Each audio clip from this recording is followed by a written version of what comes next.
বুঝলাম না beauty parlour কাকে বলে, একটু ভালো করে বোঝাতো আমাকে। স্যার আমি বলবো বিউটি পার্লার কাকে বলে। বল। স্যার বিউটি পার্লার হলো একটা দোকান, সেই দোকানে মেয়েদেরকে খুব সুন্দরভাবে সাজানো হয়। স্যার কালুও ঠিক ভালো করে বলতে পারলো না, আমি বলবো।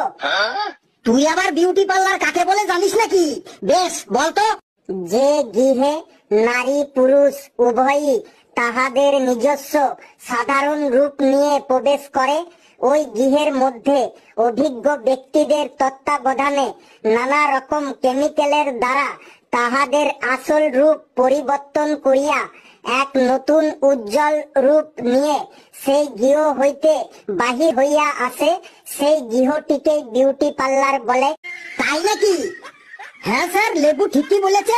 আমি দেখেছি আমাদের পাড়ার রানু, বুচি, টুম্পা বিউটি পার্লারে ঢোকার আগে ওদের একরকম দেখতে ছিল, আর বেরোনোর সময় ওদের রবিনা ট্যান্ডন, রানী মুখার্জি, দীপিকা পাডুকোনের মতো লাগছিল। এই কালু একবার বিউটি পার্লারে গেছিল,